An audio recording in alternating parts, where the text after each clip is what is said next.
さい。どうもありがとうございました。どうもありがとうございました。ちょっとこの後閣議等々ございますので、ご協力ありがとうございました。よろしくお願い申し上げます。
They would see the article like.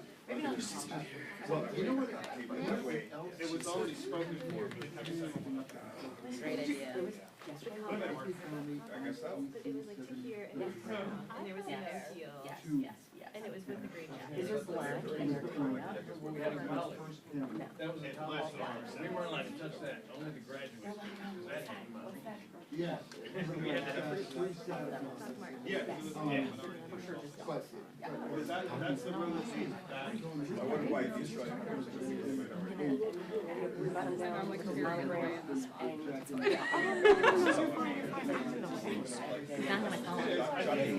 Raise your hand. So he's going to do it. That makes sense. I have no idea. I wasn't that interested. I'm like, Very happy to be. I was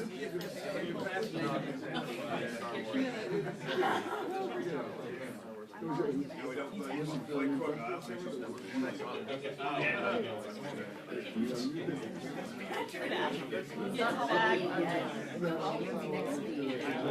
kind of what I was wondering.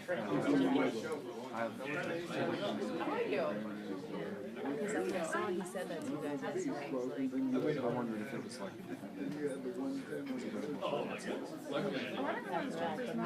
Maybe one was tabled. Oh yeah. That's why everything was kind of locked down a little bit on the way in. I don't know if she's there. The house, I'm sure she was. So, We started in the house, and then, because we've met True. Then he was around. Just watch me buy a hot dog. With the other 35. The Clyde, he always had my windows open, so the 3D would always.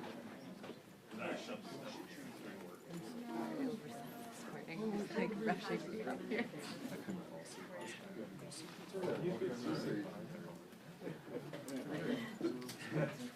Oh, I think that random sometimes was set up. Oh. I looked at the planner and like, it makes sense as to why they've had.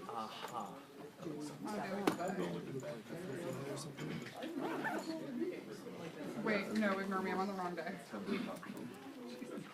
Oh, Arthur! No, I had Monday. I'm gonna sit back here. Smell bad? Yeah. Exactly. Yeah. I was glad to be there. I'd rather be there.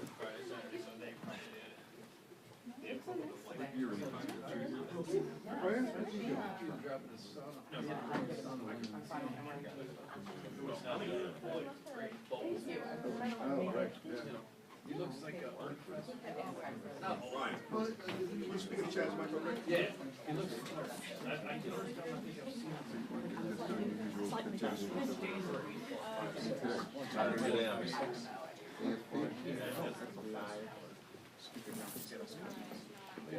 Good morning. Glasses are good?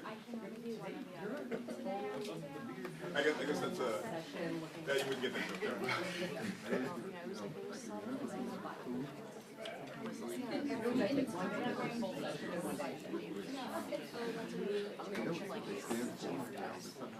well, there's someone, I don't know if it's his or someone else. That's my bag. Buddy, when you're in the gag, just make the questions a little bit shorter.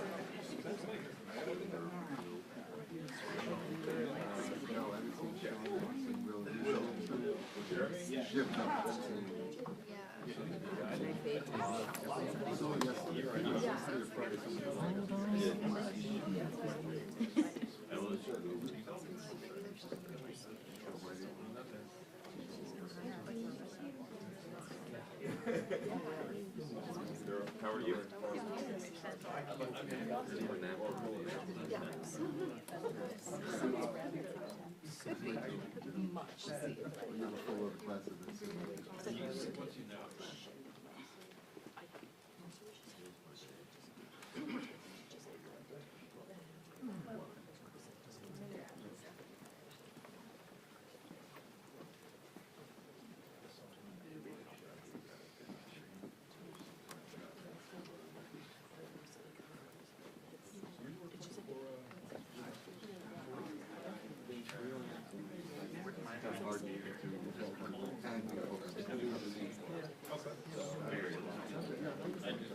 I mean, you could sit there too. I have a good view of it.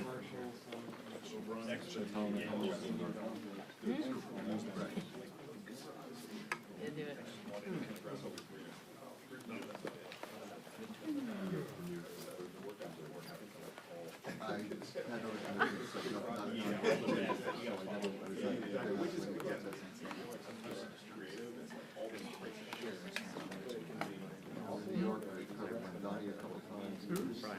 Oh yeah, he's not terrible. Most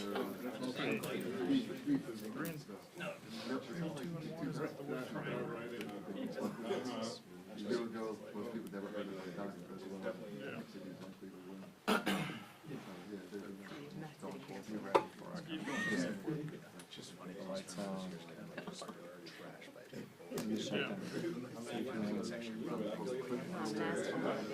It's not terrible. Not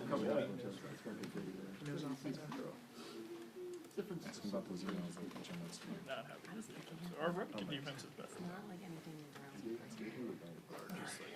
Our defense did look decent. The 2-day conference in New York, they're always doing the new revenue. They just wanted to do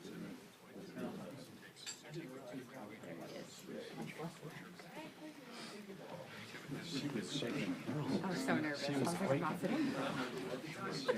Do we have a cut screw? Had him there. So this is a good event. Groundhog Day.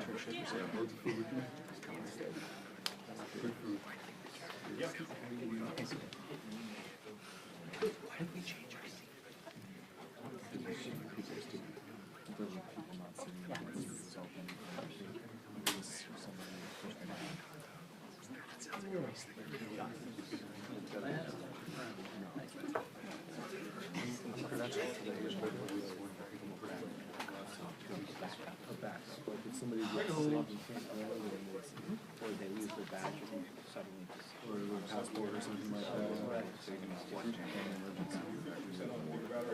Good. Thank you, thanks. So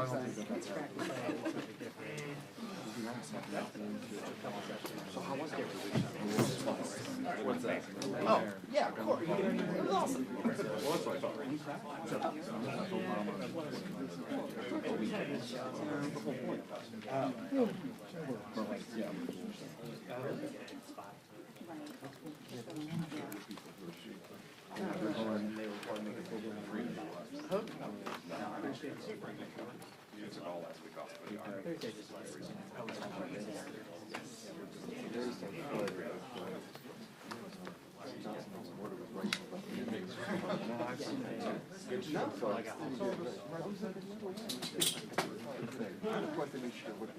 No, well, naturally, but it's true. The experiment is on.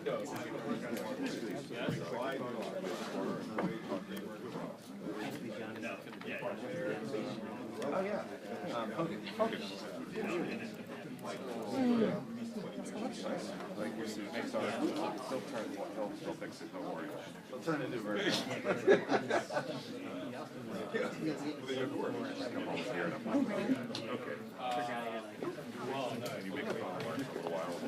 Oh, I just, yeah. No, I feel bad.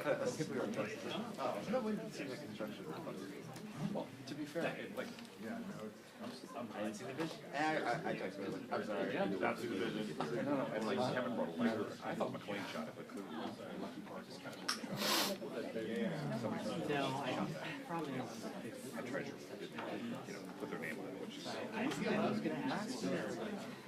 I thought that I was just trying hard fast and stuff. She like, she wanted to write a letter. So I waiting 2 weeks ago, and it was great. And Sam would go to jail.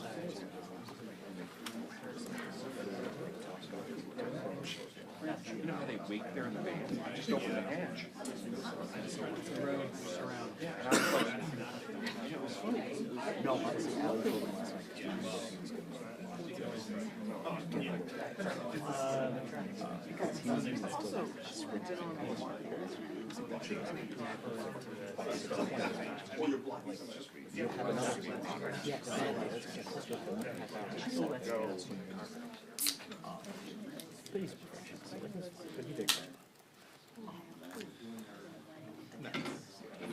Nazis.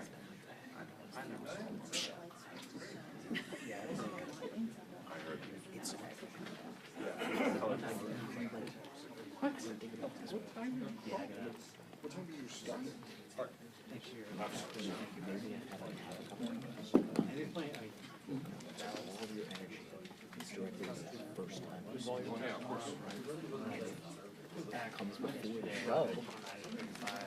Your brain is used to like adrenaline. I crashed. My adrenaline flowed out. And I was like, oh, I never thought of it that way. I've never had anything before GMA.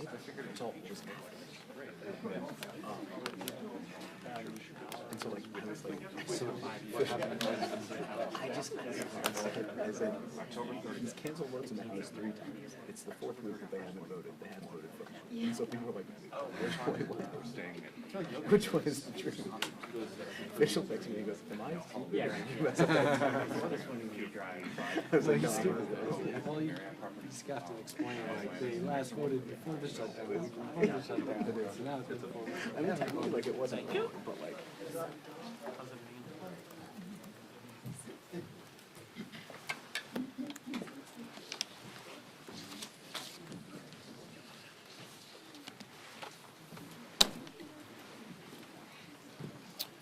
Well, welcome everybody. Day 21 of the Democrat shutdown. It's now 3 weeks since the Democrats have decided to close the entire federal government. I mentioned yesterday when we were gathered that this is now the longest full shutdown in American history. And yet again, Senate Democrats voted for the 11th time, 12 times overall, when you count House and Senate Democrats, to prolong the pain and keep the government closed. So we want to talk very briefly with you this morning about what that means, and then we're going to give you a little update on the Epstein matter. So far, this is what it means. So far, what this shutdown has caused to the economy and to the people of this country is really unconscionable. The U.S. economy has now lost hundreds of billions of dollars. We have federal workers who are desperate for pay and uncertain when they will get their next paycheck. You got families wondering if they'll go without food assistance next month because many people rely upon that. New federal loans and disaster aid have come to a complete halt, and the stewards of our nuclear defense stockpile are being sent home on furlough. Think of the implications of all this. All of it hurts the economy, it hurts our national security, and it hurts the American people, and the Democrats seem not to care. I was watching Republican Senate Majority Whip Barrasso this morning on an interview, and he said it, I think, very succinctly. He said the Democrats are practicing the politics of pain. I'm not sure I could say that any better. That's exactly what it is. And you think of what's happening right now. Think of what they have demanded in exchange as a ransom, the hostage they've taken to reopen the government. They're demanding taxpayer-funded health benefits be restored to illegal aliens. They're demanding that we spend billions of dollars overseas for ridiculous programs that the American people do not support. They want to claw back the $50 billion that we just got signed into law on July 4th to support our rural hospitals and all sorts of other crazy things. They're demanding taxpayer-funded health benefits for illegal aliens instead of agreeing to pay our men and women in uniform and provide vital health services and all the things that our most vulnerable Americans depend upon. It is unforgivable. And this is an indisputable fact. Everybody can see this, and everybody in this room knows what I'm about to say is true. Chuck Schumer and Hakeem Jeffries are terrified of their far left base in New York and around the country. So they have given in to their demands to shut down the government so that they themselves can get the left's approval and somehow salvage their political careers. That is the whole story in one sentence, okay? That's why Schumer said shamelessly that every day of the shutdown gets better for us. Who's the us? He's talking about he and Hakeem and the Democrats who are afraid of the far left base. So today I want to put a finer point on some of the very real consequences we're seeing and what they mean for Americans around the country. And I'll zoom in on some of these key Democrat states where the senators continue to dig their heels in and vote against opening the government. Yesterday from NBC News, here's the headline: air traffic control staffing issues cause flight delays across the country. The Secretary of Transportation said 53% of flight delays are now due to staffing issues, and usually that number is 5%. From Colorado, food banks face growing crises as shutdown impacts become a reality. That's the headline from Sky High News. What are Colorado's 2 Democrat senators doing? You've got Hickenlooper and Bennett. They have both now voted 11 times to keep the government closed. Virginia. Here's the headline yesterday, KSL. Virginia employees fear shutdown's impact on veterans' medical care. And meanwhile, their 2 Democrat senators, Tim Kaine and Mark Warner, have voted repeatedly to put their thumb in the eye of those veterans, and they won't end this pain. From Hawaii, Hawaii News Now says, headline, government shutdown impacts telehealth for seniors in Hawaii. Seniors in Hawaii rely upon telehealth. Guess who's shutting it down? Their 2 Democrat senators, Brian Schatz and Mazie Hirono, voted again and again to keep the government closed and disrupt the health services for seniors in their own state. They've got a lot to answer to. From California, here's a headline, ABC 7 News. Alameda food banks step in to help TSA workers, families impacted by government shutdown. That is disgusting. And both of California's senators, Padilla and Schiff, have voted 11 times to block the pay of those TSA agents and their families, the paychecks they rely upon. From Illinois, WIFR, yesterday, federal courts in northern Illinois reduce operations due to government shutdown. The courts are reducing operations, and you've got Illinois Democrats, Senators Duckworth and Durbin have voted to keep the government closed. We can do this all day long. That's a sample. Democrats used to care about the harm that shutdowns caused hardworking Americans, but now we can all see very clearly that was always based on politics and not principle, because they have thrown the principle out the window. And yesterday, there was an article from The Hill that laid bare that very fact. A Democrat senator was speaking anonymously and admitted, quote, people are going to get hammered if they vote for the House passed bill to reopen the government. The clean, nonpartisan CR, they're going to get hammered. Another insider said in that same story, quote, we would have enough votes to reopen the government if people were not terrified of getting the guillotine, okay? They mean it metaphorically, but in a political sense, that's exactly what they're concerned about. Now think about the fact that we're just laying out here. These are simple facts. We come out here every morning and remind the American people of what's going on. Do not let them distract you from the facts. The American people would have an open government if Democrats were not terrified of their radical base. That is the headline. Every single one of you should write that. That's the ugly truth. The Democrats are not governing in good faith. They're covering their own tail. They're out here decrying the so-called forthcoming health care crisis, they say. It's the one that they themselves created. The Democrats created Obamacare. They're the ones that created a subsidy with an expiration date. They're the ones that did all of this. Republicans are trying to fix it. And they're trying to blame Republicans for the crisis they themselves created. They cry foul when we won't bail them out of their own shutdown. I don't have anything to offer, as I've explained. I don't have any partisan priority I can pull off of the CR to make it more palatable for them. There's nothing to negotiate. They just have to do what they've always done in the past, that they did 13 times during the Biden administration, and they did as recently as March of this year, to open the government so that people can get their services and their paychecks. And they go before cameras incredibly, and they just lie to the American people over and over. It's a stunning thing to watch. It's time to stop the political games. The Democrats have got to stop this so that we can get back to the work here.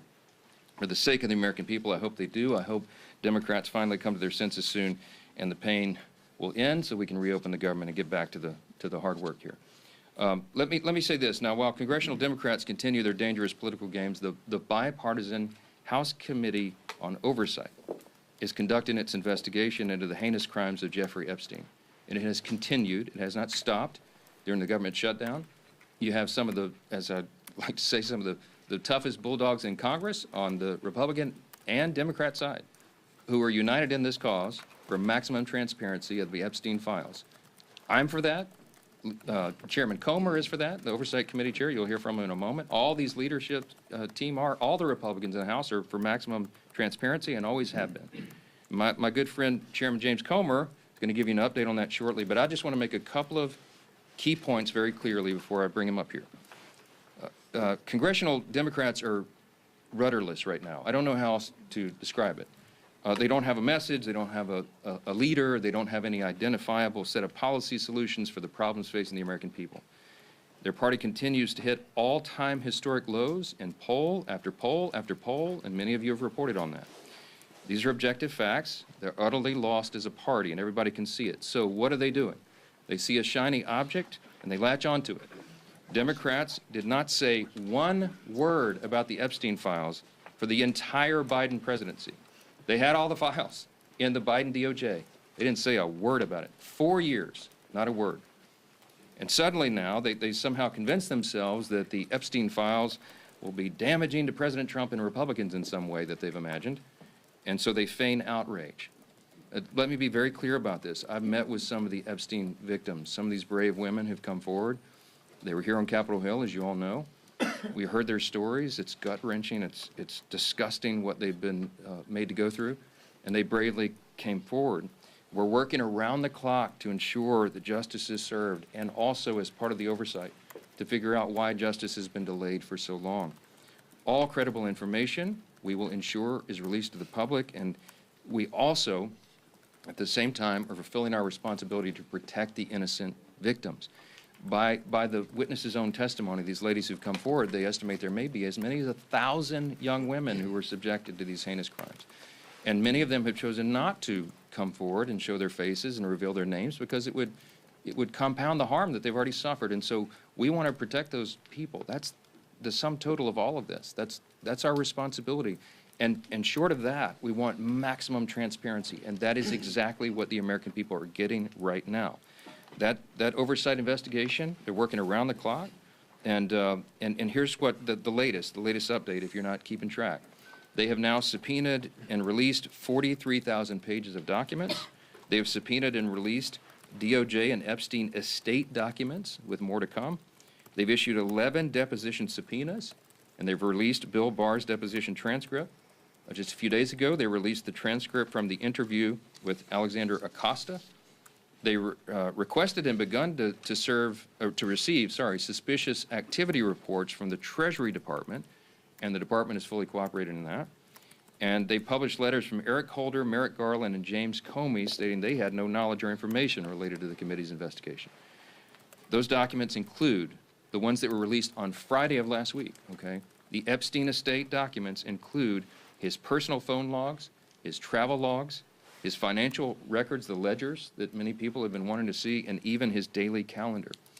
The investigation and continued document release is ongoing even as we speak. And let me say this clearly as well. The Bipartisan House Oversight Committee is already accomplishing what the discharge petition, that gambit, sought, and much more. The Epstein estate files that have been this new treasure trove, the third batch of information released right now, was not even included in the discharge petition. You didn't even think of it. And again, the investigation is bipartisan, it's nonstop, and it's far broader in scope than what is covered by the discharge petition, and has already yielded significant results. Unfortunately, some Democrats, and sadly even a couple of Republicans, have tried to make this a political issue. They seem to be more interested in trying somehow to lay a glove on the president than in securing justice for these victims, and I think that is shameful. But as Chairman Comer will tell you, the work of the bipartisan investigation continues, and we brought him here to share with you some of those thoughts. Chairman Comer, thank you for your hard work, and take it away. Well, thank you, Mr. Speaker. As Speaker Johnson already said, today marks the 21st day of the Schumer shutdown. Democrats' political games are hurting hardworking Americans. This week, essential federal workers won't receive their paychecks because Democrats voted against paying them. That includes Border Patrol, CBP agents, TSA, FAA staff, DOD civilians, FEMA responders, and Capitol Police officers. The overwhelming majority of Americans oppose this Democrat shutdown. Democrats know it, so they're trying to distract from the fact that they shut down the government by pushing a false narrative about President Trump and Jeffrey Epstein. Let me be clear. No one is protecting Epstein or his associates.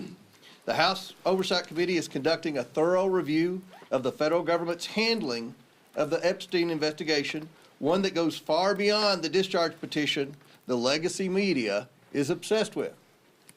To date, the Oversight Committee has released over 43,000 pages of documents and issued 13 subpoenas.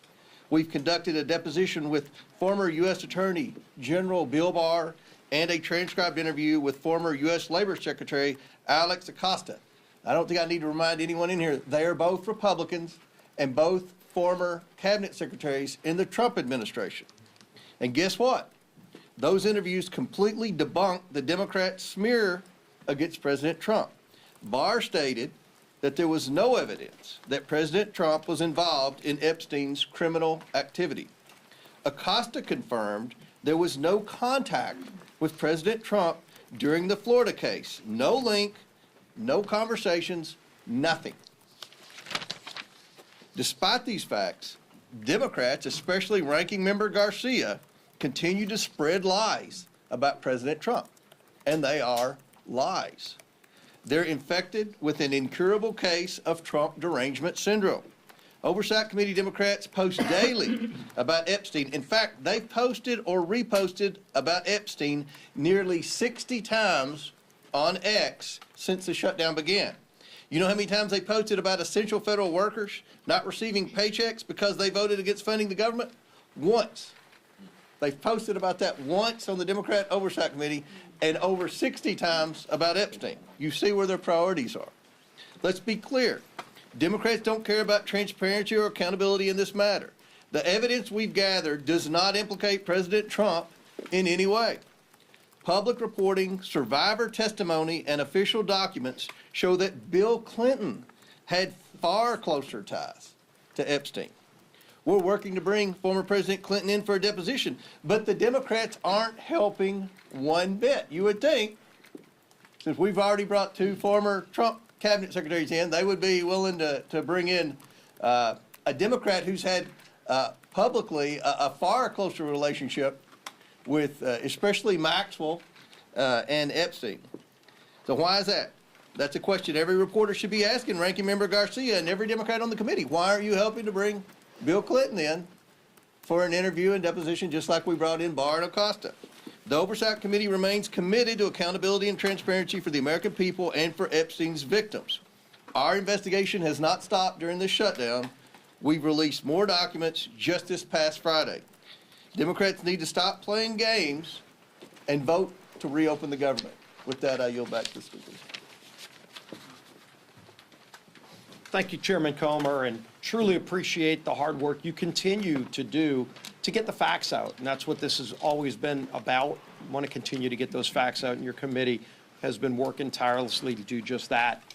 As we enter the third week of Chuck Schumer's shutdown, I think nobody can sum up just what is really going on better than the article yesterday in The Hill. You know, we've been saying up here for weeks that the real motivation behind the Democrat shutdown of the government is that they're afraid of the most radical far-left elements of the Democrat Party base. And yesterday, The Hill, in a pretty riveting article, laid bare the underbelly of the Democrat Party's motivation.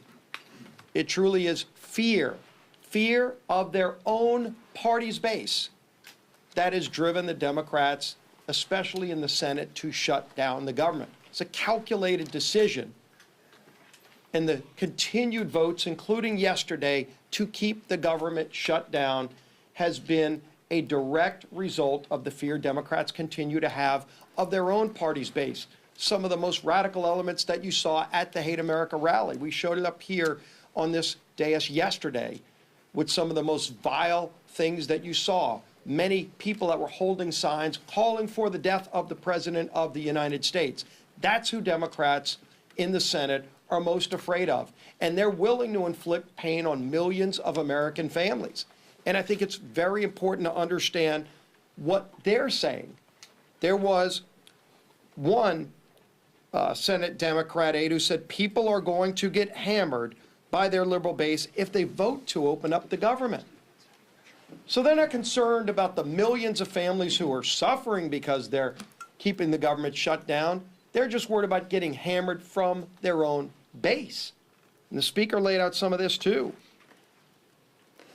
There was another senator who said, quote, they'd vote to open up the government yesterday if left to their own devices, but don't want to risk an angry backlash from their base. They'd be more than willing to do it. They know it's the right thing to do to open up the government, but they're scared to death of the backlash from the radicals in the Democrat Party. Another person said enough Democrats would vote to reopen the government, quote, if people were not terrified of getting the guillotine. You know what that means. When they're more scared of their own party's base, you talk about profiles in courage, that's what we're experiencing. And maybe the worst was this, because the speaker's gone over and over with some of the different states and the pain it's causing, not just here in Washington, but all around the country. In every state, there is real pain being inflicted. People that aren't sure if they're going to get another paycheck if they're working for the federal government.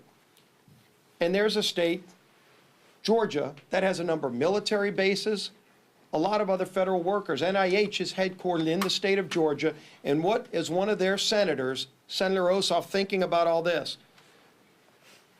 Another Democrat said, Senator Ossoff's calculation is, quote, do I vote to open the government up and get crushed and can't raise a single dollar of low dollar money? Or do I vote to shut the government down and get $3 million from online fundraising? That's disgusting. Senator Ossoff is more concerned about getting low dollar donations from maybe some donor in California who's going to click on an email and give him $100 for his reelection. And so he's causing suffering on tens of thousands of people in his home state of Georgia. Senator Ossoff ought to send that tainted, dirty money back. If he's raised $3 million off of the shutdown, off of the suffering he's caused, just so that he can get some more money from radicals around the country, go look at his finance report during the shutdown. The low dollar donations that he's more concerned about getting than opening up the government, which is the right thing to do, because they're scared to death of their base, because they want to keep getting low dollar donations from the most radical members of the Democrat Party. That's what this is about. And we've been saying it, but now that Hill article truly exposed it, with anonymous senators finally speaking freely, with other Democrat aides admitting what's really going on their side. And when they asked the speaker, gee whiz, is there something else you can offer? What is there to offer to a party who's so morally corrupt and bankrupt that they're willing to sell out the American people because they're either scared of their base or they want to just keep getting low dollar donations from donors around the country who are rooting for chaos for America, who want to undermine this country? That's what's going on here. And the American people are figuring it out. People in Georgia are figuring it out. They know why they're seeing the suffering, and their own two senators are voting for that suffering, and now you know why. It's laid out in full display for everybody to see. We're here ready to get back to the people's work for all the American people, not just for some far-left radical base who's holding the Democrat Party in D.C. hostage. Finally show some courage, some moral clarity. All we need is 5 senators to stand up and do the right thing, and it's long past time they do it. Now our whip, Tom Emmer.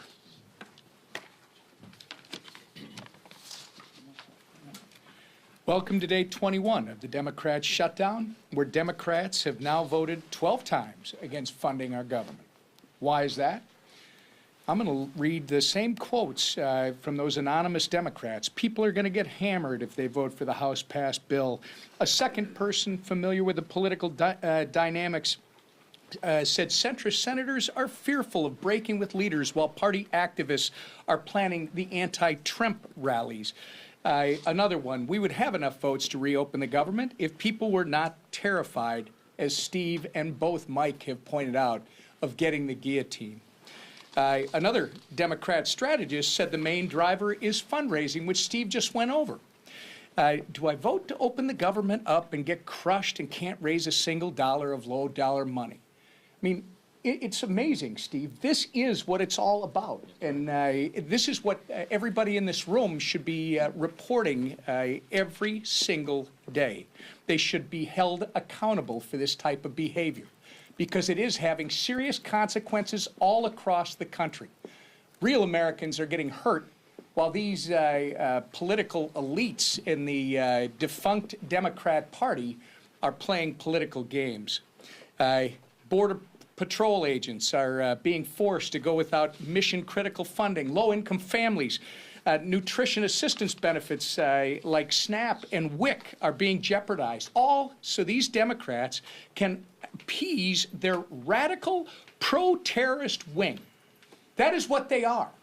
You saw it, and anybody who wants to push back, then they should disavow any connection to people who are calling for the death of any elected official, let alone the President of the United States, which they seem to be fine with, or this Attorney General candidate in Virginia. They won't even do that. This is a party without a message, without a leader, and without a future at this point. They are well on their way to being left on the ash heap of history. It's despicable, and it's downright wrong. We've got news for Chuck Schumer and the soon-to-be former leader of the Democrats in the House. Your Hate America rally is over. It's past time for you to stop thinking about yourselves and start thinking about the people that you were hired to serve. The American people are not and should not be pawns in your shutdown games, and they should not be forced to suffer just so you can play politics here in Washington, D.C. Put an end to this madness, pass our clean CR, and let's reopen this government immediately. Our conference chair. Thank you. Well, good morning, everybody, and thank you, Mr. Comer, for being here. Again, don't let the facts get in the way of a good story, right? Our side, a lot of facts. The other side, more headlines than anything. Right? Press the other side on the facts, because the facts speak for themselves, no different than Chairman Comer laid out with all the work that he's doing, and transparency, right? It's been 1 month since House Republicans passed a bill to keep your government open. And how did Democrats celebrate? Well, they partied with communists and socialists who hate America, right? While Democrats were marching with their radical mobs, Republicans were actually meeting with Americans, listening, helping, and working. Let me give you a few examples. Congressman Ciscomani visited a food bank helping families with food insecurity.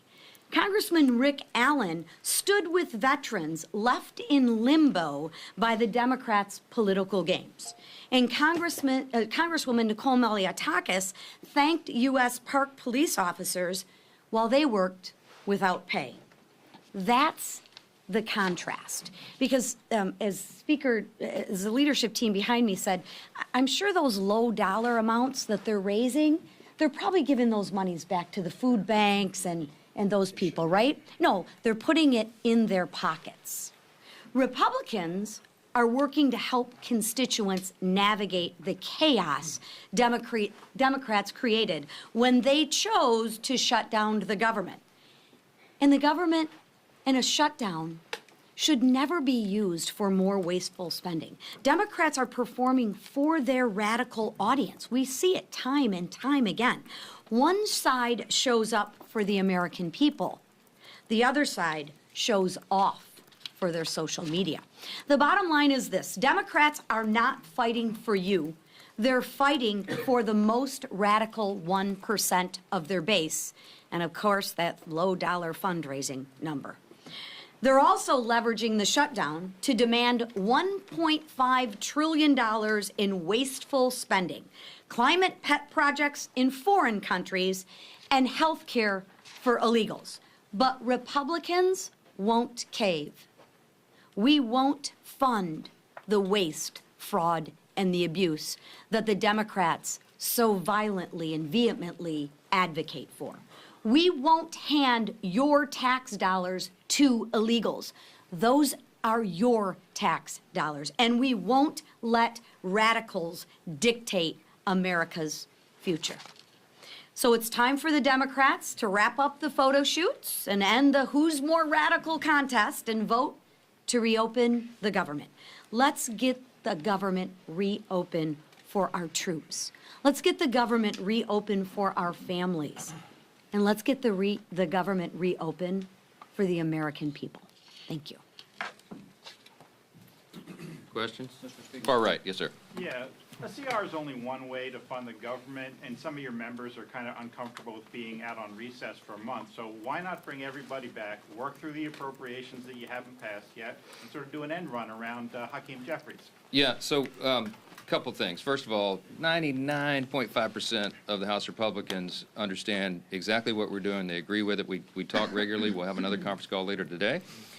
They have been out doing very essential, very important work in their districts, and their constituents appreciate that. I mean, they've been everywhere because, as Chairwoman McClain said, they've got to help cover the basis for the crisis that's been created by the Democrats. Now, the calculus and the strategy on when I bring everybody back, people have said, are you going to change your strategy? And I've said to you all very plainly in good faith, we don't have a political strategy here. I don't have a strategy. We're just trying to do the right thing. We did what has been customary here and passed a simple CR. Again, this is really important, and it should be a headline in your journals as well. This is the first time in history that any party has shut down the government over a clean CR. It's a clean CR. That's the whole thing. There's nothing much more we can do. With regard to appropriations, the House Appropriations Committee has done its work. They got all 12 of the bills through committee, bipartisan fashion, by the way. Got them through committee. Now we got 3 off the floor. Senate got 3 off the floor. They don't match exactly, so they're going to conference committee. The appropriators are working during this period when we're not here on the floor. They're working and coordinating amongst themselves across the aisle and across chambers to get the next batch of appropes ready and teed up for House passage. As soon as we get back to regular legislative session, we look forward to doing that, and the clock is ticking. Remember this as well. The CR was set to November 21st. Was that a random date? No, that date was chosen by Republicans and Democrat appropriators, decided upon to allow for 7 additional weeks so they could finish the job that you just asked about. Right now, the great irony is the Democrats who say they want everything to be done, they are the ones that are eating up the clock. They're preventing that very thing from happening. So many of you have asked me in the hallway, is November 21st going to allow enough time? That's becoming a very dicey prospect right now because we need every single day. Now, the appropriators are working right now. As we speak, they're working on it. I myself have spoken to appropriators in the Senate on the Democrat side. I mean, we're trying to prepare this work and to get it done as soon as possible, but it is true that the pressure gets turned up every day of the calendar that's eaten up by the Democrats' political nonsense. Back row, yes, sir, on the best. Thanks. CBS News is out with reporting this morning that a part in January 6th rioter was charged and arrested this week with threatening to kill Hakeem Jeffries. Do you have any reaction to that? No, terrible. That's the first I've heard of that. I don't know anything about it. But anybody who threatens to kill any political official, we denounce it absolutely. They ought to have justice fall upon their head. All right? How about that? Yes, sir. Second row right here. Thank you, sir. The Senate has sort of had this will they, won't they relationship with a Russia sanctions bill that has overwhelming bipartisan support. Would you like to see the Senate have a more accelerated timeline? And if they pass it during the shutdown, would you bring the House back to vote on it? Well, I don't anticipate it will be passed during the shutdown, but there is a big appetite among Republicans, House and Senate, I can tell you, for tough sanctions on Russia. The president, as you know, you can take him at his own word, he's lost his patience with Putin. He's not a good faith operator. Obviously, he's the aggressor in an unjust war, and it needs to end.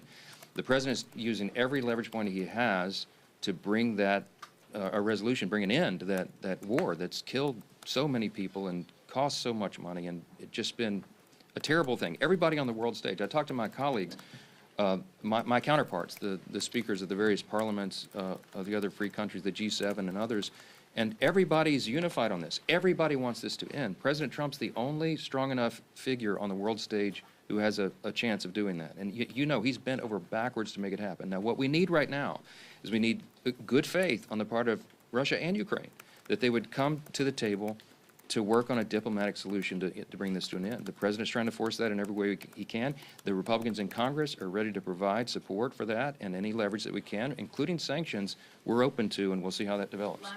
For sure. Mr. Speaker, getting back to the threat to Hakeem Jeffries, this is one of a number of individuals that were pardoned as a result of January 6th who have been rearrested on various charges. Did President Trump make a mistake by just offering up a blanket pardon for every single person that was convicted as a result of the I don't know any of the details of this at all. I don't know who's been alleged to have been involved in this. I will say that anybody who threatens political violence against elected officials or anyone else should be have the full weight and measure of the Department of Justice on their head. I trust that will happen. I hope it will. We are intellectually consistent about that, obviously. I will tell you this. The violence on the left is far more prevalent than the violence on the right. Don't make me go through the list. You all know it. All of these the assassination culture that's been advanced now, this is the left in almost every case that is advancing this and not the right. So let's not make it a partisan issue. You don't want me to go there. We're just going to say anybody, any deranged individual, this has to stop. And the rhetoric that you saw on display on Saturday, we highlighted yesterday, it plays into this, okay? There are people that get triggered. There are deranged people in society when they hear elected officials participating in a rally that was paid for by Soros and sponsored by communists with signs and placards and mantras that were repeated that we should bring death to, fascist politicians. What they mean is they call every Republican a fascist now.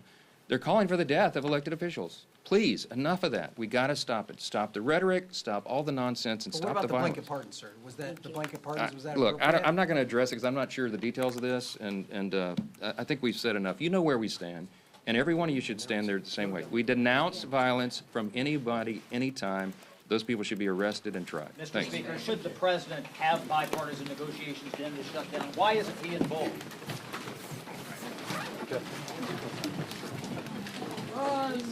Good job, CBS.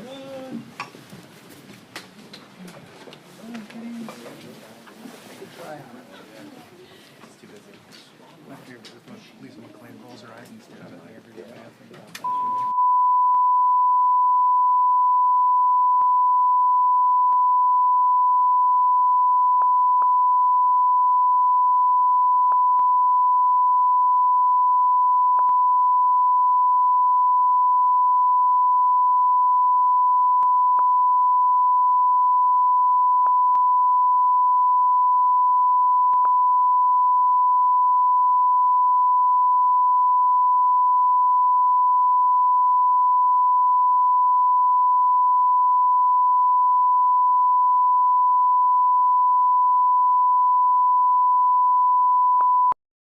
With juicy subsidies.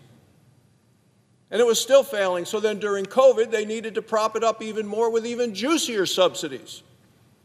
That's what he's talking about today. Now, let me point out that it was the minority leader in his party that set the date for those to end. They're the ones that chose that date. Those are the folks that have caused the problem here today. And with all these juicy subsidies, what they've ended up with is a program fraud, with waste, fraud, abuse, and even corruption. They've removed all of the income issues so that anybody, no matter how wealthy and how much money they're making, are qualified for these juicy subsidies. It's just wrong.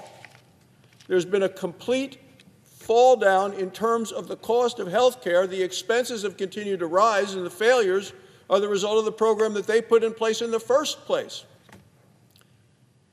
But the minority leader doesn't want to think about any of that, and that's the reason, one of the reasons, that the Democrats are holding the American people hostage and keeping the government closed for today, the 21st day of the Schumer shutdown.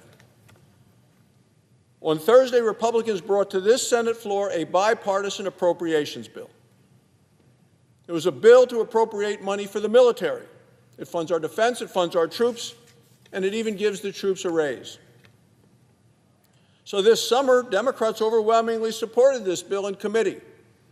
The Appropriations Committee voted 26 in favor, only 3 opposed. So you'd think it might have a chance of passing here on the floor of the United States Senate, to pay the troops to make sure they have the weapons that they need, to make sure they can be the fighting force that we need to protect our nation. But on Thursday, Senate Democrats voted no. Evidently, they were for it before they were against it. All but 3 Democrats voted to deny paychecks to our men and women in uniform. So why would they do that? Why would they be for it and then against it? Why would they change their tune? Well, it's because the radical wing of the Democrat Party demanded it. The radical wing of the Democrat Party, that's who these people are playing up to. They would rather provide free health care to illegal immigrants in this country than pay the men and women in uniform. That's who the Democrat Party, the members of this Senate, are listening to, are following the advice of, and they're following them right over the cliff. Mr. President, before the vote, Senator Chris Coons of Delaware came to the floor to explain why the Democrats had flip-flopped on this critical issue of defending the nation. Now, he's the ranking member of the Defense Appropriations Subcommittee. He helped write the bill. You'd think he'd be for it. He is well aware of what we need to do to supply the military with what they need. In his speech, he called the bill writing process, he said it was positive, it was constructive, and it was bipartisan. Well, sure it was. That's how you get a bill out of committee, 26-3. And yet he admitted on this very floor last Thursday, he said, quote, "I won't vote just for the defense appropriations bill, even though it's my bill." There you have it. He praised it, he helped write it, he voted yes, and then he voted no. That's the Democrat Party of today. They were for it before they were against it. That's what happens when you let the radical left wing of the party call the shots. Democrats have now voted 11 times against a clean continuing resolution to reopen the government. I would remind the President that they voted 13 times on similar measures supporting opening the government, supporting a clean continuing resolution when Joe Biden was president. The only difference now is that the far left activist groups are watching and they are taking names. One Democrat senator admitted voting to reopen the government would mean, quote, "People are going to get hammered by the radical left." That's what they're worried about, getting hammered by the radical left. It's been reported that senators are, quote, terrified, Democrat senators, terrified of getting the guillotine from the far left activist groups. Afraid of getting hammered, trying to avoid the guillotine. That's what the Democrats are doing today. Democrats know they could end the shutdown today, but they're too scared of the radical activists who continue to call the tune of the Democrat Party. And this Democrat, you saw it this past weekend. There they are congratulating themselves. On Saturday, Senate Democrats protested in the streets, and they protested with radicals who were seen holding signs calling for the death of President Trump. That's the Democrat Party of 2025. Democrats gave speeches bragging about shutting down the government. They chanted old and tired songs about resistance. And they worked overtime to prove their loyalty to their rulers. The people that have the leash and the chain around their neck, the rulers, they're Marxists, the pro-criminal, the anti-police, the anti-ICE, the anti-American wing of the Democrat Party. They're the ones calling the tunes. They are dangerous, extreme, scary, and radical. A wing of the party, these are the same radicals. When the Democrats say they're terrified of getting the guillotine. Senator Bernie Sanders says if the shutdown ends, he says, Democrats will lose their leverage. Senator Chris Murphy of Connecticut said, "I'm very proud," he said, "of his Democrat colleagues for shutting down the government." Proud of what? Proud of denying soldiers their paychecks and denying air traffic controllers and TSA agents, all who have to work without pay day in and day out? They proud of that? Proud of these workers like one I talked to yesterday in Wyoming, who's on the job working without a paycheck, saying, how am I going to go to the grocery store? How am I going to have to put food on? How am I going to put food on the table? How am I going to help make sure my child gets to eat? That's what we have with the Democrat Party today. We know that 42 million Americans may soon lose food stamps as a result of the Democrats' obstruction and keeping the government closed. Flight safety is also at risk because of staff shortages. Some Democrats are saying they won't open the government unless, quote, planes are falling from the skies. That's from a Democrat staffer, who may be somebody that's in this chamber right now, but who works with the Democrats right here in the United States Senate.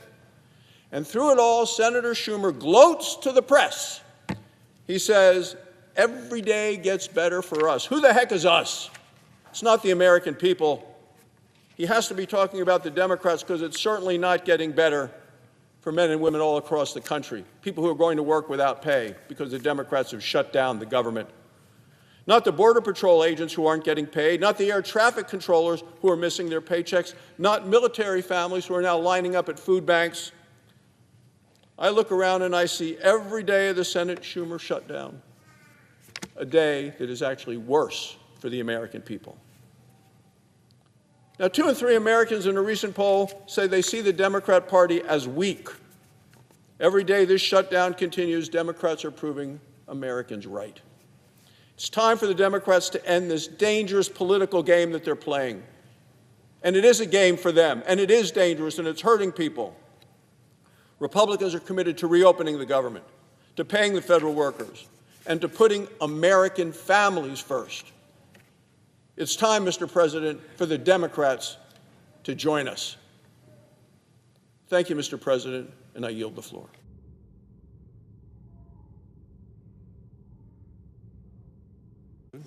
Minority Whip. Mr. President, my friend and colleague from Wyoming believes that he knows who was in the streets last Saturday. I don't know where he was, but I was in the streets of Chicago. We estimate over 100,000 people were there. Were they Marxist, radical left, anti-police, pro-criminal? No.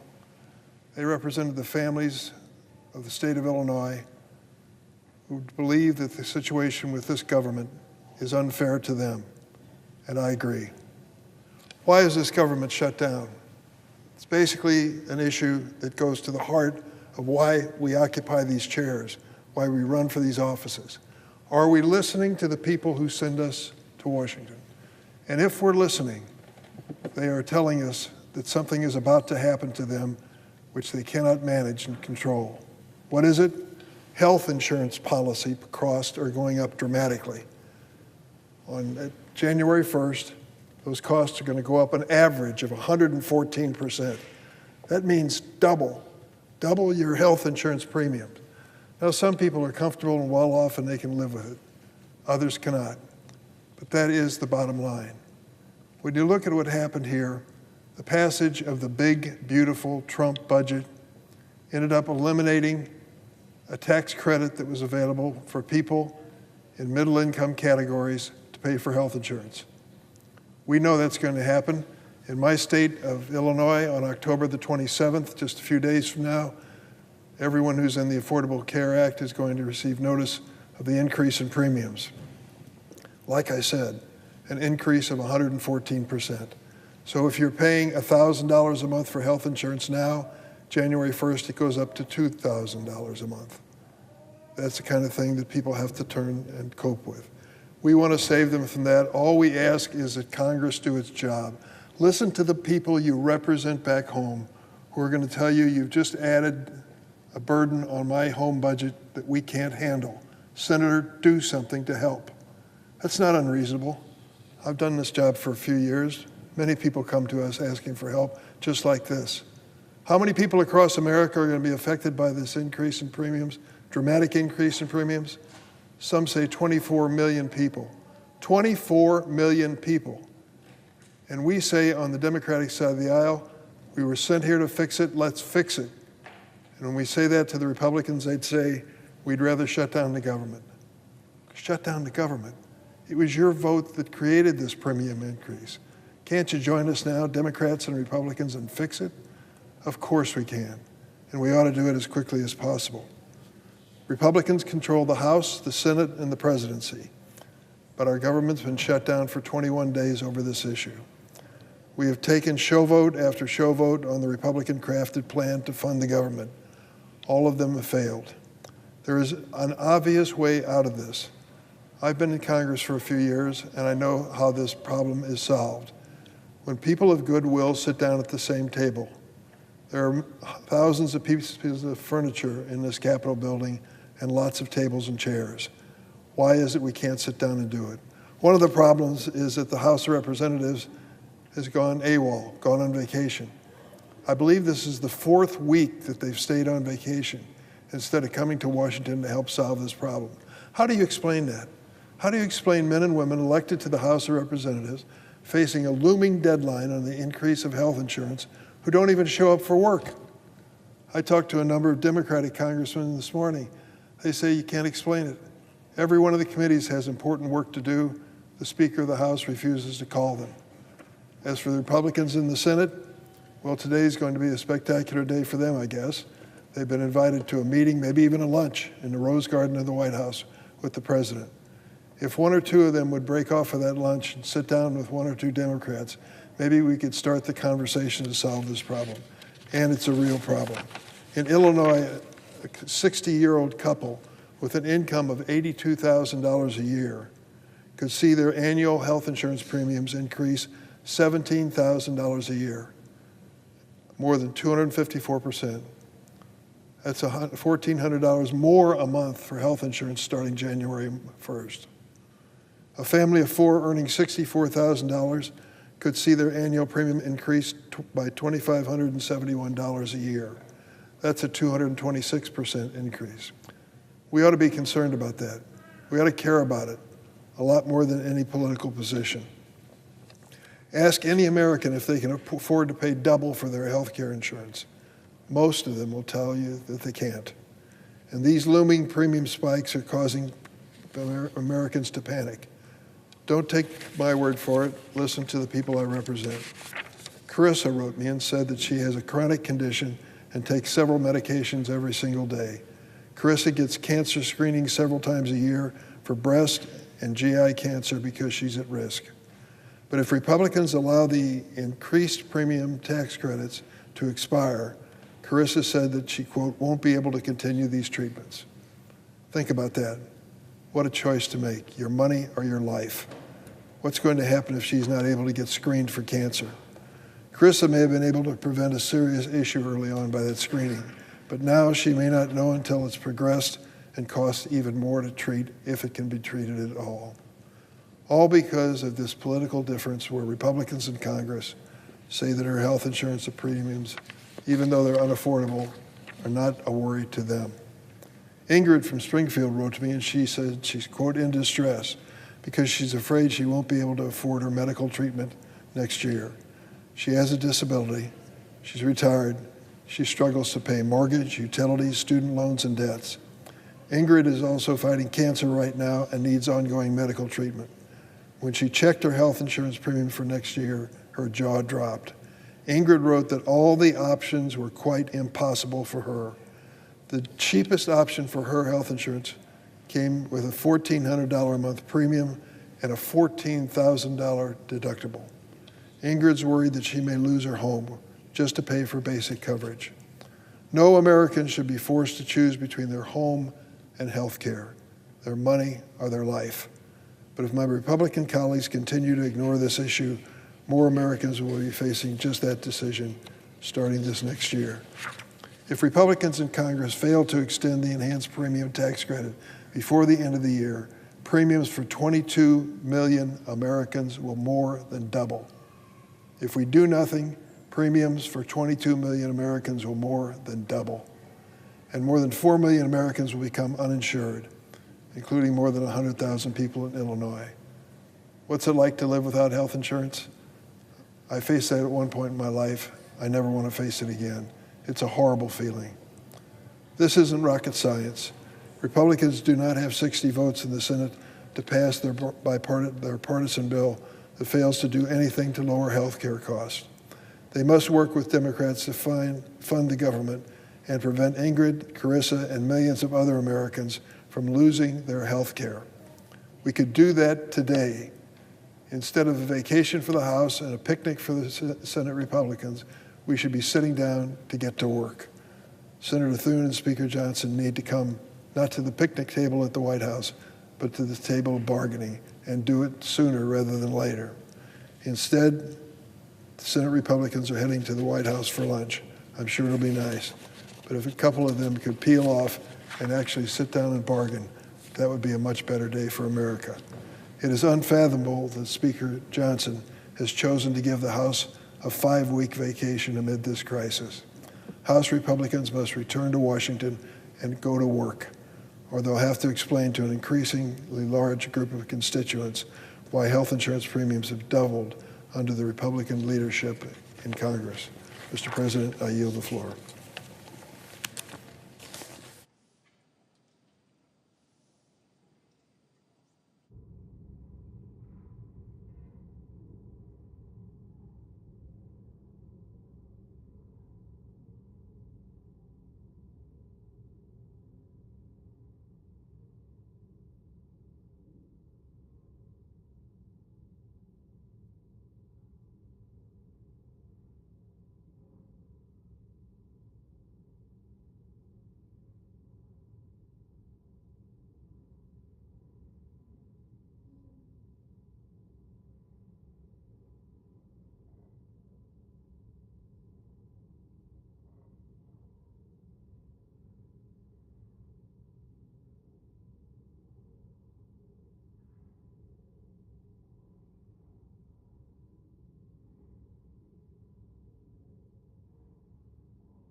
Senator from Iowa. Mandatory quorum calls with respect to Moe and Mercer's nominations be waived. Without objection. The previous order, the Senate will proceed to executive session and resume consideration of the following nomination, which the clerk will report. Nomination, the Judiciary, Harold D. Moody III of Alabama to be United States District Judge for the Northern District. The question is heard on the nomination. Is there a sufficient second? There is. Clerk will call the roll. Ms. Osler Brooks, Ms. Baldwin, Mr. Banks, Mr. Barrasso, Mr. Bennett, Mrs. Blackburn, Ms. Blunt Rochester, Mr. Booker, Mr. Bozeman, Mrs. Britt, Mr. Budd, Ms. Cantwell, Mrs. Capito, Mr. Cassidy, Ms. Collins, Mr. Coons, Mr. Cornyn, Ms. Corseds, Masto, Mr. Cotton, Mr. Kramer, Mr. Crapo, Mr. Cruz, Mr. Curtis, Mr. Daines, Ms. Duckworth, Mr. Durbin, Ms. Ernst, Mr. Fetterman, Mrs. Fisher, Mr. Gallego, Mrs. Gillibrand, Mr. Graham, Mr. Grassley. Aye. Thank you. Okay, thank you. Yes, thank you. Mr. Haggerty. Ms. Hassan. Mr. Hawley. Mr. Heinrich. Mr. Hickenlooper. Thank you. Ms. Hirono. Mr. Hoven. Mr. Husted. Mrs. Hyde-Smith. Mr. Johnson. Mr. Justice. Mr. Kane. Mr. Kelly. Mr. Kennedy. Thank you.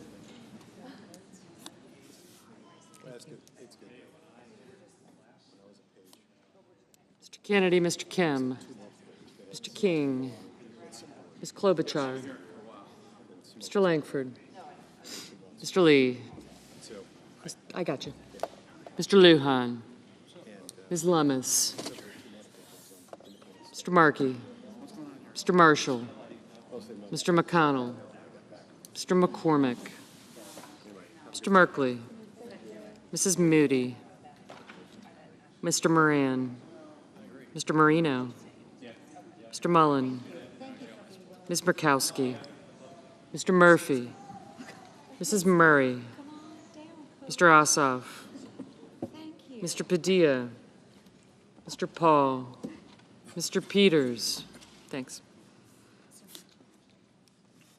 Mr. Reed, Mr. Ricketts, Mr. Risch, Ms. Rosen, Mr. Rounds,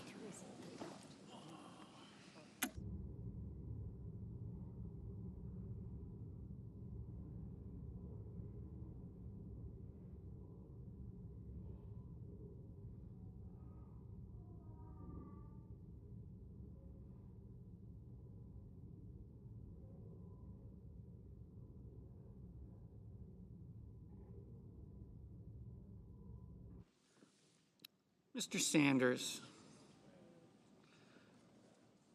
Mr. Schatz, Mr. Schiff, Mr. Schmidt,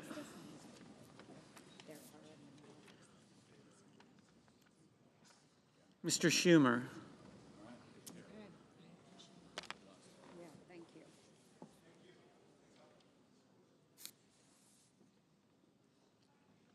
Mr. Scott of Florida, Mr. Scott of South Carolina, Mrs. Shaheen, Mr. Sheehy, Ms. Slotkin,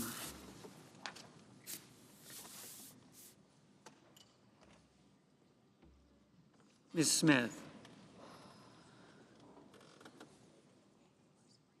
Mr. Sullivan, Mr. Thune, Mr. Tillis, Mr. Tuberville,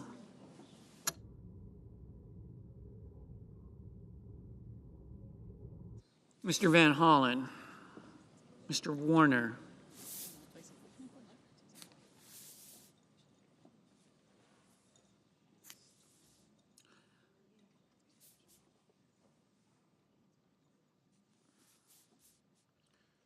Mr. Warnock,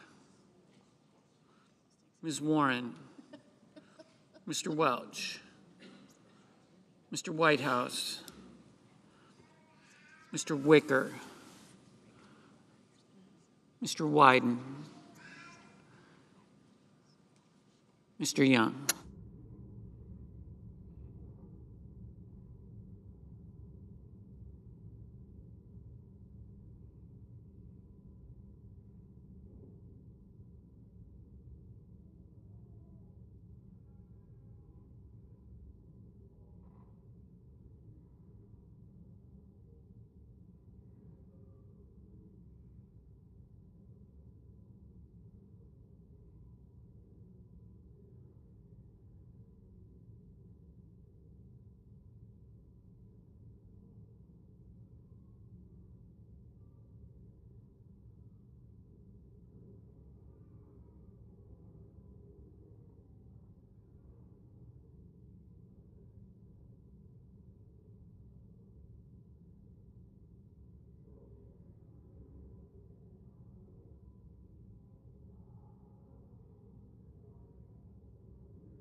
Senators voting in the affirmative: Barrasso, Cotton, Crapo, Curtis, Daines, Ernst, Grassley, Hyde-Smith, Kane, Kelly, Lee, Sheehy, Tuberville.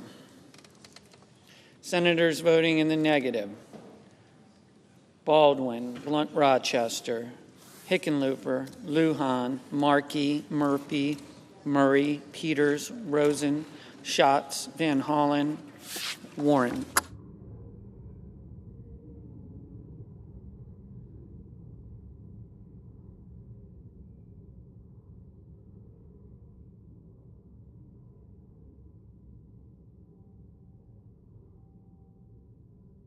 Mr. Kim, no.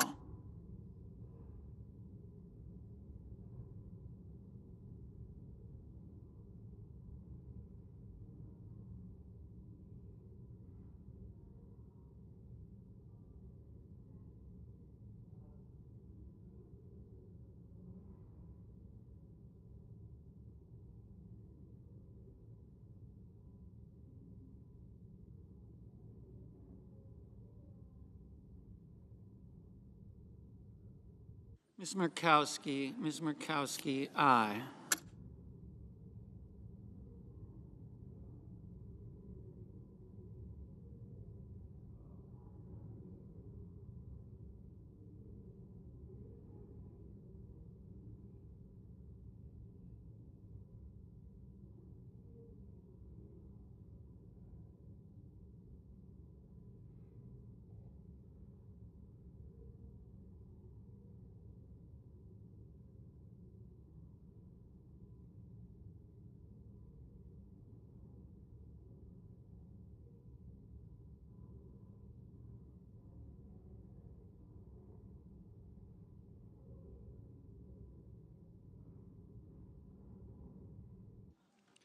Mr. Haggerty, aye.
Mr. Warnock, no.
Mr. Langford.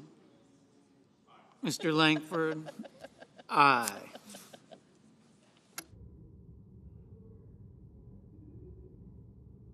Mr. Rounds, aye.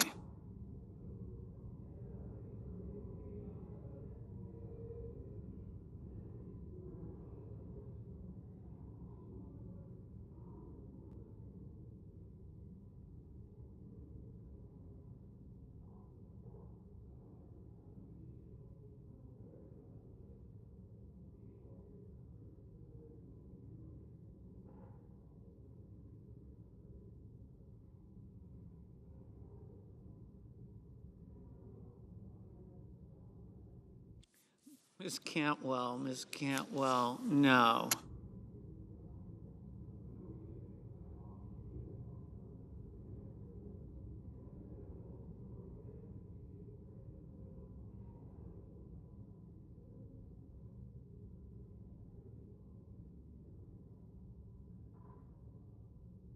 Mr. Cruz, aye.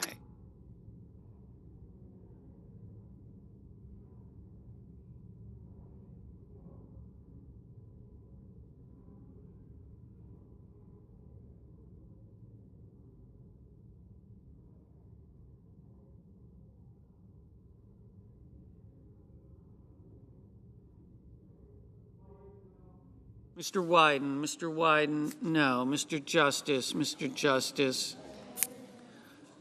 aye.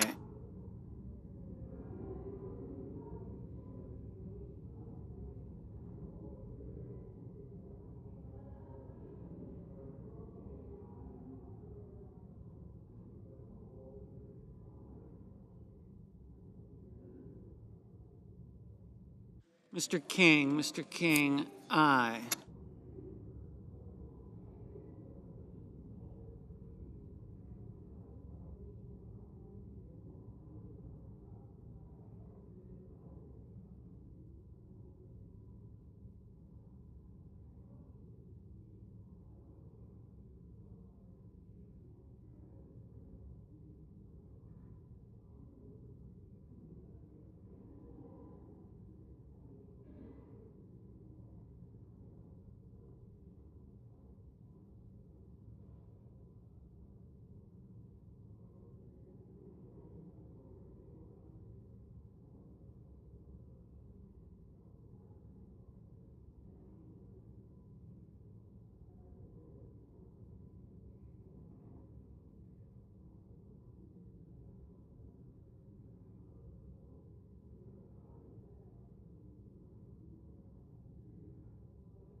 Mr. Johnson, aye.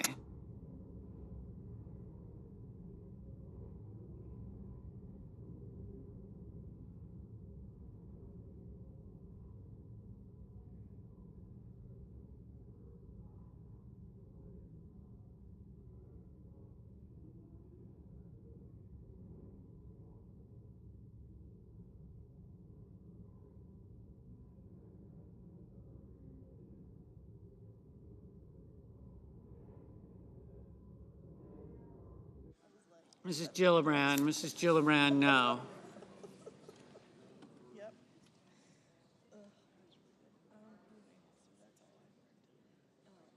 Mr. Hoven, aye.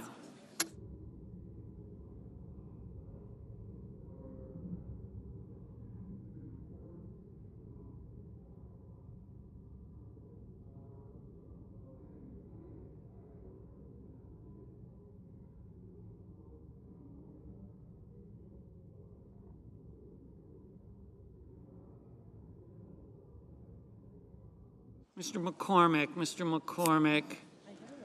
aye.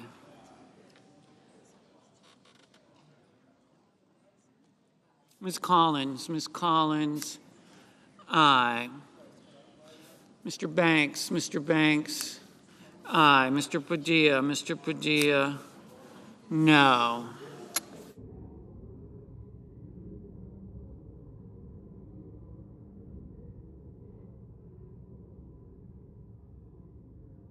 Mr. Mullen, aye.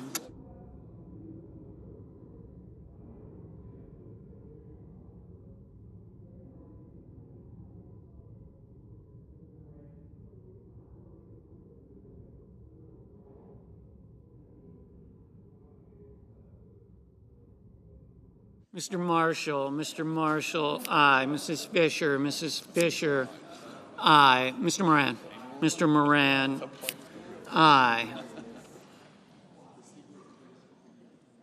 Mr. Merkley, no. Mrs. Brett, aye.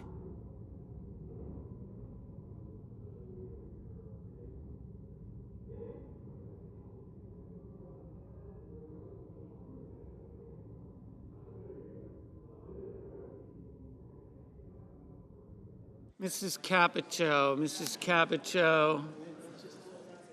aye.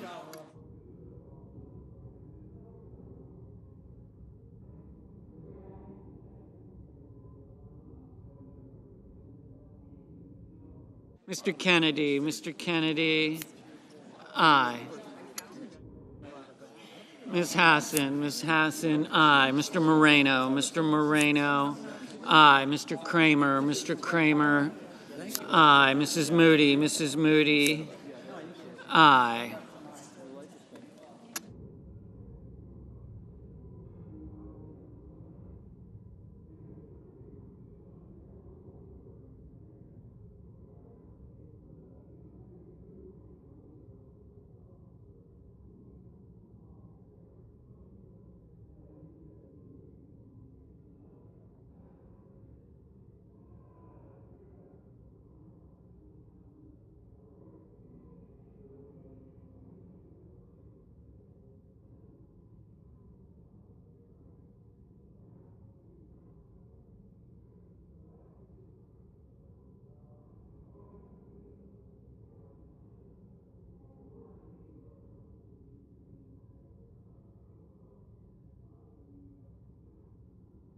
Mr. Ricketts, aye. Mr. Welch, aye.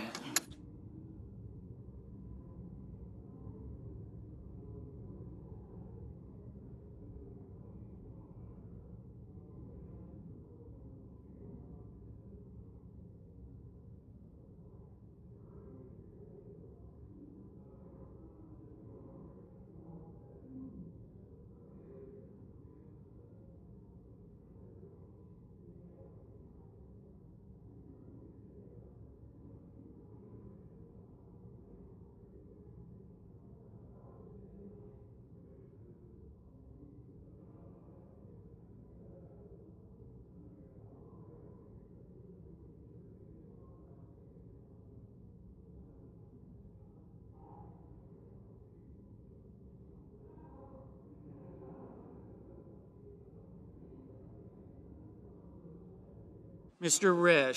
Risch, aye.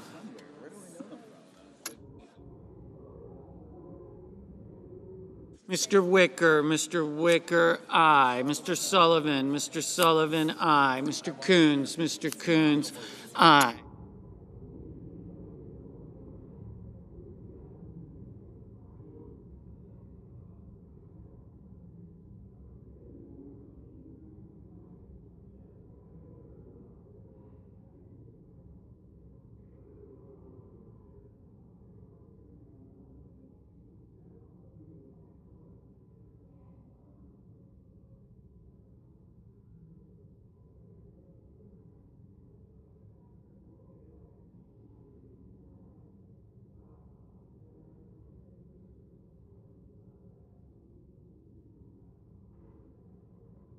Ms. Smith, no.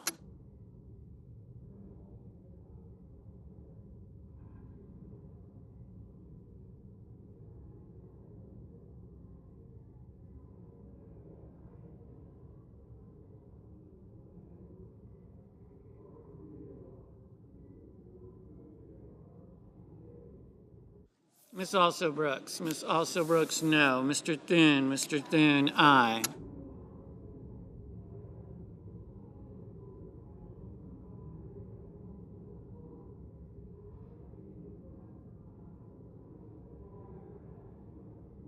Mr. Cornyn, aye.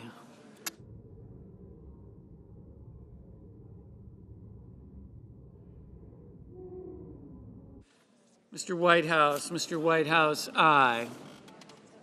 Mr. Cassidy, aye. Mr. Bozeman, aye.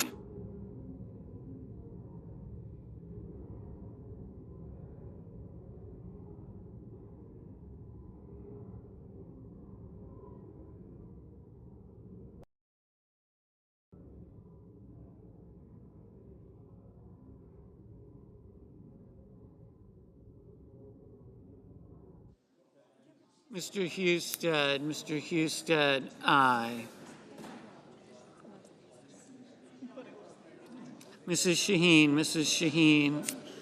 aye.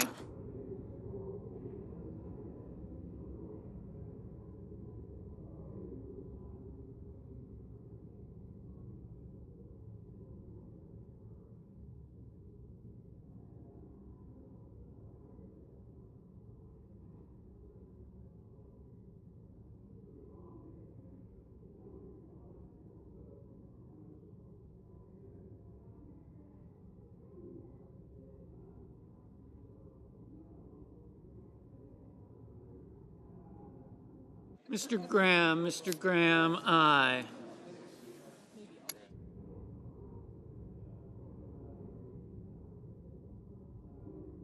Mr. Blumenthal,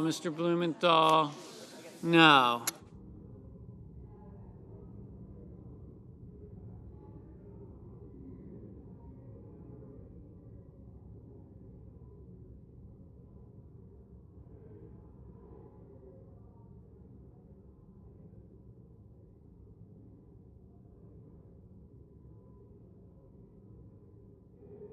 Mr. Budd, aye. Mr. Booker, no. Mr. Reed, no. Mr. Bennett, no. Mr. Gallego, no. Mr. Young, aye. Mr. Warner, no. Mr. Scott of Florida, aye.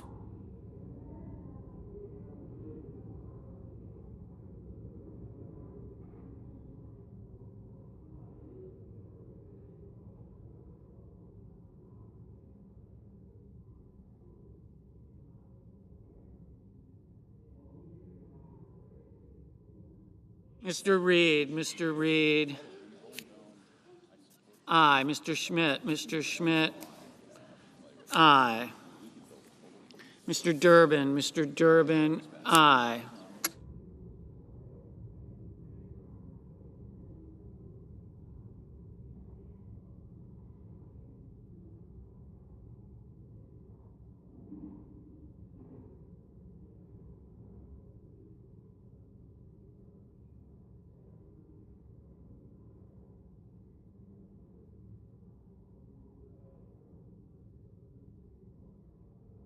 Mr.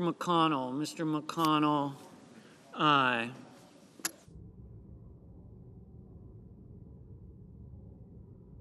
Mr. Heinrich, aye.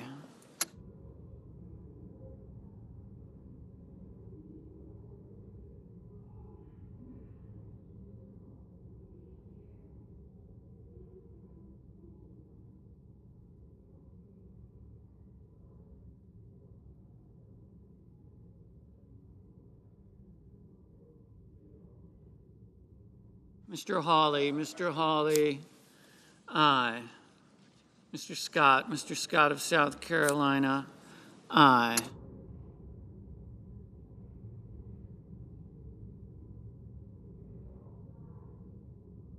Mrs. Blackburn, aye.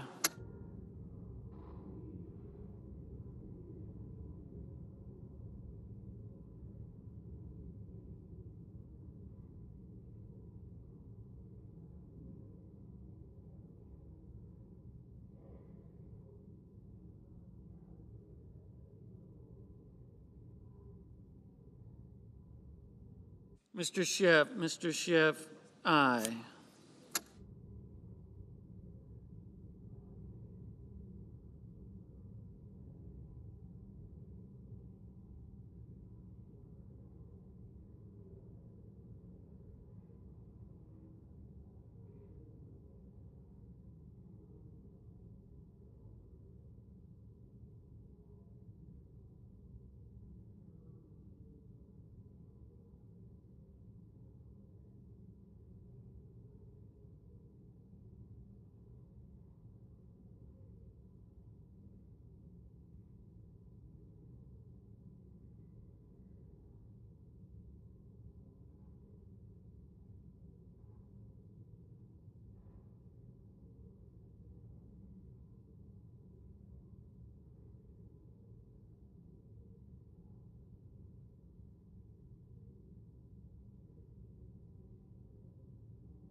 Ms. Lummis, aye.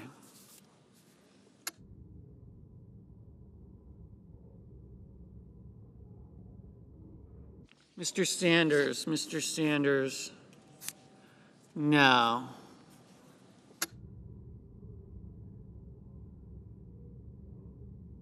Ms. Hirono, no.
Ms. Slotkin, no.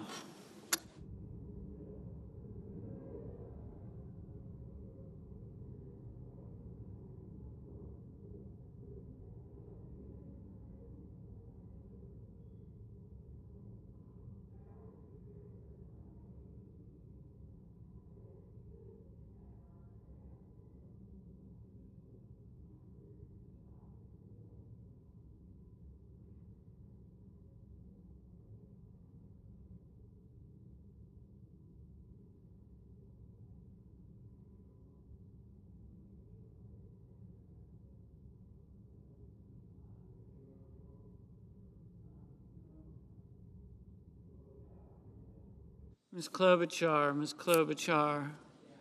aye.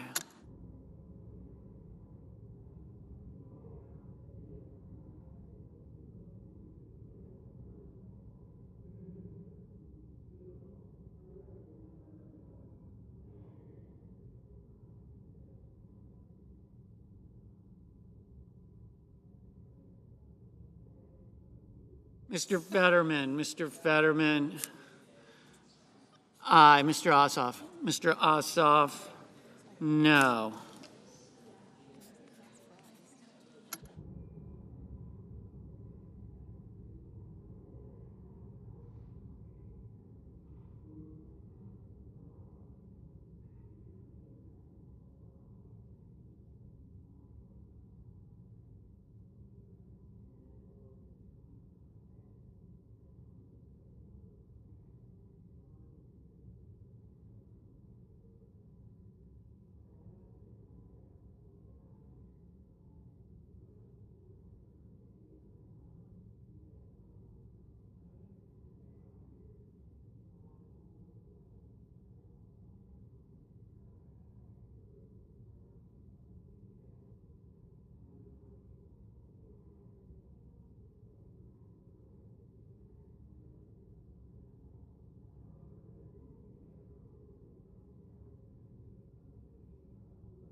Mr. Paul, aye.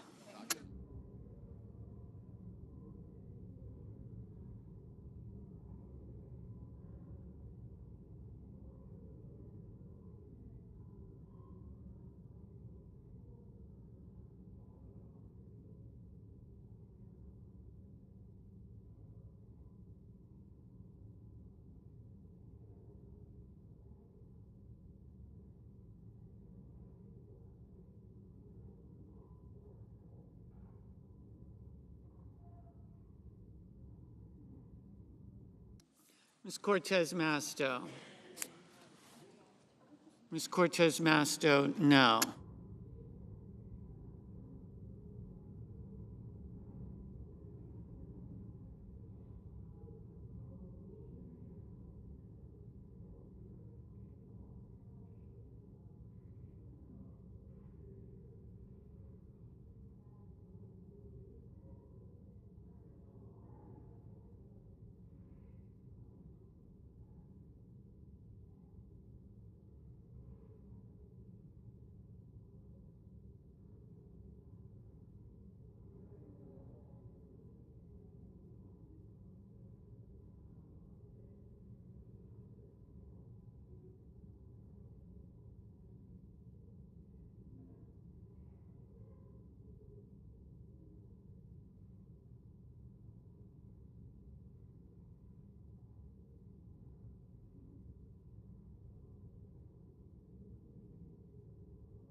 Mr. Schumer. No.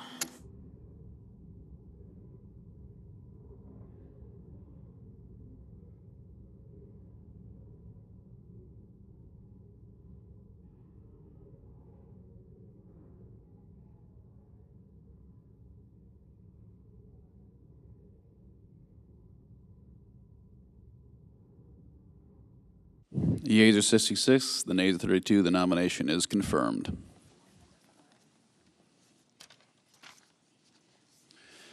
Under the previous order, the motion to reconsider is considered made and laid upon the table, and the President will be immediately notified of the Senate's action. Under the previous order, the Senate stands in recess until 2:15 p.m.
Nominees and now this, and it's sometimes you got to put politics to the side. Look, there are a lot of things we need to work on, but there is no reason for hardworking Americans to pay the price for that. And this is not one of those CRs that you've seen in years past, whether it's Democrats or Republicans, where they stick in something that is a divisive issue or a priority for one side or the other. We've literally said we will continue the Biden budget spending levels, open the government up, and let's work on these things together.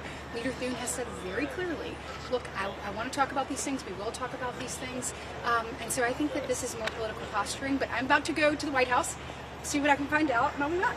Okay, thank you. Thanks.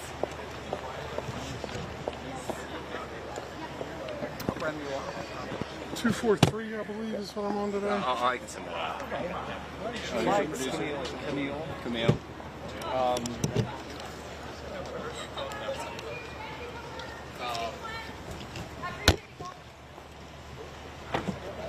Hey, so so we just got Britt outside, but outside.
want to get in there? I'll get a picture with all you. I'm good. I don't want to break my camera. Okay. Thank you. It's right, yeah, it's right behind the podium. I have to. Does Jake think he would move in? Say it again. The old stakeout location once the event starts, in anticipation of them talking after? I have no idea where to go. I mean, I'm actually was just told I could go grab lunch if I want to, so the ABC isn't too concerned about it. I mean, we only care if our reporter is standing here. Likewise. So, I'll drop you off. It's a toss-up to where this is going to happen. Thank you so much. Not going to worry about it.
Дом построили в 1800 году и почти сразу же инновации. Банк Томас Джеймсон в эту резиденцию, он уже распорядился построить. Понимаете, сюда въехал президент Томас Джеймсон, он уже распорядился построить на вакансию.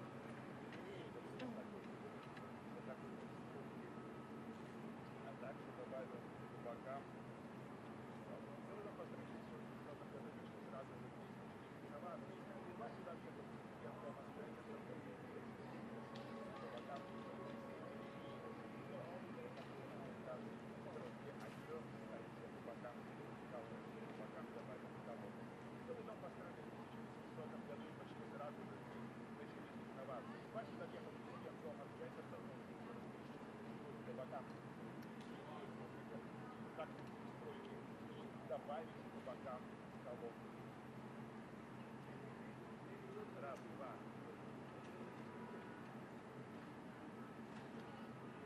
Белый дом построили в 1800 году и почти сразу же инновации. Понимаете, когда въехал президент Томас Джеймсон, он тут же стремился пристроить по бокам галерею под такой вот пристройки, а еще он добавил по бокам Белого дома колонку.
Test, test, test, test.